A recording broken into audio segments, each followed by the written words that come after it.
সবাইকে। আশা করি মায়ের আশীর্বাদে সবাই ভালো আছেন। আমি ঝুমা। আমি আবারও চলে এসেছি আরও একটা সুন্দর সকালে আরও কিছু নতুন গল্প নিয়ে আমাদের চ্যানেল মায়ের সাথে কিছুক্ষণ। আজকে আরও কিছু মাকে নিয়ে নতুন গল্প বলবো। তার আগে চলুন গুরুদেব ও মায়ের কাছে প্রণাম জানিয়ে আশীর্বাদ প্রার্থনা করে নিই। সালটা ছিল 1274। দীর্ঘ 7 বছর পর আমাদের গদায় দক্ষিণেশ্বর থেকে কামারপুকুরে আসলেন। সঙ্গে ছিলেন ওনার তন্ত্র সাধনার গুরুমা ভৈরবী ব্রাহ্মণী আর ভাগ্নে হৃদয়। এই 7 বছরে উনি অনেক সাধন ভজন তন্ত্র সাধনা করেছেন। এখন বেশিরভাগ সময় ওনাকে গদায়ের থেকে মানুষ রামকৃষ্ণ নামেই বেশি চেনে, কিন্তু ওনার যারা কাছের মানুষ তেনারা ওনাকে গদাই বলেই ডাকতে ভালোবাসতেন। তো এই সময় সারদা মাকেও জয়রামবাটি থেকে নিয়ে আসা হলো। আর ওনার যে বাড়ির যে আরও সব শ্বশুর বাড়ির যে সমস্ত আত্মীয়রা ছিলেন তাদের সঙ্গে বেশ আনন্দেই দিন কাটছিল। কিন্তু জানেন তো, তখন কিন্তু গদায়ের মা চন্দ্রমণি দেবীকে কিন্তু দক্ষিণেশ্বর থেকে আনা হয়নি, উনি ওখানেই ছিলেন। আর ভৈরবী ব্রাহ্মণী উনি বেশ রাজভারী মানুষ ছিলেন। ওনার সঙ্গে সারদা মায়ের সম্পর্কটা ঠিক যেন শাশুড়ি বৌমা। মা আমাদের যতটাই সরল সাদাসিধে, আর ভৈরবী ব্রাহ্মণী উনি ছিলেন খুব রাজভারী। উনি সবসময় সবাইকে একটু শাসনে রাখতেই ভালোবাসতেন। এরকমই একদিনের গল্প মা বলছেন। ভৈরবী ব্রাহ্মণী পূর্ববঙ্গের মতো একটা রান্না করেছেন বেশ ঝাল দিয়ে। এবার খেতে বসেছেন সারদা মা আর রামলালের মা। রামলালের মা হচ্ছেন আমাদের রামকৃষ্ণের ভাইয়ের স্ত্রী। এবার ভৈরবী ব্রাহ্মণী জিজ্ঞেস করছেন মা সারদাকে যে খাবারের স্বাদ কেমন হয়েছে, খেতে কেমন হয়েছে। আর খাবারে এত ঝাল মায়ের চোখ দিয়ে জল পড়ছে, কিন্তু মা ভৈরবী ব্রাহ্মণীর ভয়ে বলছেন বেশ ভালো হয়েছে।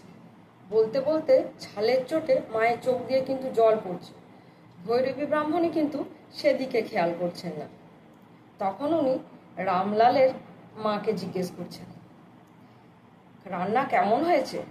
রামলালের মা সোজা সাপটা উত্তর দিলেন বেশ ঝাল হয়েছে। আর যাই কথা, ভৈরবী ব্রাহ্মণী রেগে গেলেন, বললেন বৌমা তো বললেন বেশ হয়েছে, তোমার সব তাতে কোনো কিছুই তোমার পছন্দ হয় না, তোমার মনে লাগে না। এই বলে রামলালের মাকে উনি তিরস্কার করতে লাগলেন। পরবর্তী সময়ে মা এইসব ঘটনা ওনার ভক্তদের কাছে বলে বেশ মন খুলে হাসতেন। আসলে কিন্তু ভৈরবী ব্রাহ্মণী মাকে স্নেহ করতেন। মাও ভৈরবী ব্রাহ্মণীকে যথেষ্ট শ্রদ্ধা ভক্তি করতেন, কিন্তু ভিতর ভিতর ভৈরবী ব্রাহ্মণীকে একটু ভয়ও করতেন। আবার আরেকদিনের ঘটনা কি হয়েছে, ভৈরবী ব্রাহ্মণী ওনার শিষ্য রামকৃষ্ণকে গৌরাঙ্গ বেশে সাজিয়েছেন। সাজিয়ে এবার সারদা মায়ের ডাক পড়েছে। সারদা মাকে ডেকে উনি জিজ্ঞেস করলেন কেমন হয়েছে দেখো তো।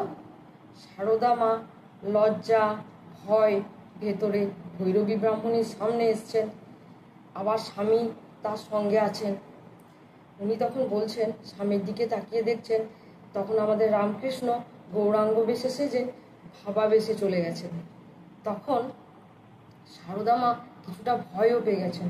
উনি তখন বললেন বেশ হয়েছে, এই বলে তাড়াতাড়ি সেখান থেকে প্রণাম করে সেখান থেকে চলে গেলেন। আসলে সারদা মা ভৈরবী ব্রাহ্মণীকে যেমন শ্রদ্ধা ভক্তিও করতেন, সেরকম একটু একটু ভয়ও পেতেন, যার জন্য উনি এমন কোনো কথা বা এমন কিছু কাজ করতেন না যাতে কিনা ভৈরবী ব্রাহ্মণী মাকে শাসন করতে পারেন বা বকাঝকা করতে পারেন। এটাই ছিল ভৈরবী ব্রাহ্মণীর অসুবিধা। কেন কি উনি মাকে বকতে পারতেন, মানে কখনো বকার সুযোগ হয়নি, মাকে শাসন করার সুযোগ হয়নি। মায়ের স্বভাবটাই ছিল এমন, মা খুব বুঝে চলতেন। এবার ভৈরবী ব্রাহ্মণীর রাগটা গিয়ে পড়তো রামকৃষ্ণের উপর। আসলে উনি সারদা মাকে স্নেহ করতেন ঠিকই, কিন্তু একটু ঈর্ষাও করতেন। আসলে উনি চাননি মা সারদা আর রামকৃষ্ণর মধ্যে যে সহজ সরলভাবে যে ওনারা মিশতেন, এটা ভৈরবী ব্রাহ্মণী ঠিক মেনে নিতে পারতেন না। আসলে ভৈরবী ব্রাহ্মণী রামকৃষ্ণকে নিজের সন্তানের মতো দেখতেন, তো তাই উনি সব সময় রামকৃষ্ণকে নিজের আঁচলের তলায় ঢেকে রেখে রক্ষা করতে চাইতেন। উনি তো একদিন রামকৃষ্ণকে বললেন, এরকমভাবে যদি স্ত্রীর সাথে সহজ সরলভাবে মেশা যায় তাহলে তো তোমার সাধক জীবনের পতন হবে। আসলে ভৈরবী ব্রাহ্মণের কিন্তু একটু ভুল হয়েছিল। উনি কিন্তু বুঝতে পারেননি যে আমাদের সারদা মা কীভাবে ধীরে ধীরে নিজেকে প্রস্তুত করছিলেন জগতের কল্যাণের জন্য, স্বামীর যথার্থ সহধর্মিণী ও লীলা সঙ্গিনী হয়ে। এবং এই কাজের জন্য ওনার স্বামী ওনাকে সকল দিক দিয়ে সাহায্য করে চলেছেন। পরে অবশ্য ভৈরবী ব্রাহ্মণী নিজের ভুল নিজেই বুঝতে পেরেছিলেন, আর বুঝতে পেরে উনি রামকৃষ্ণের কাছে ক্ষমাও চেয়ে নিয়েছিলেন এই জন্য, আর অনুমতি নিয়ে উনি তারপর কাশী চলে যান। এরপরে অবশ্য মা সারদার সঙ্গে ভৈরবী ব্রাহ্মণীর আর কখনো দেখা হয়নি। এই সময়ে 7 মাস ওনারা একসাথে ছিলেন, অর্থাৎ আমাদের বাবা রামকৃষ্ণ ও আমাদের মা সারদা। এই 7 মাসের অনেক গল্প আছে। আমি আপনাদের আরও একদিন আরও কিছু নতুন গল্প বলব।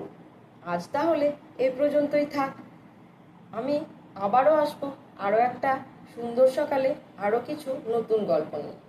এই গল্পগুলো যদি আপনাদের ভালো লাগে, চ্যানেলটা সাবস্ক্রাইব করে লাইক, শেয়ার, কমেন্ট করে দেবেন। মায়ের আশীর্বাদে সবাই ভালো থাকুন। নমস্কার।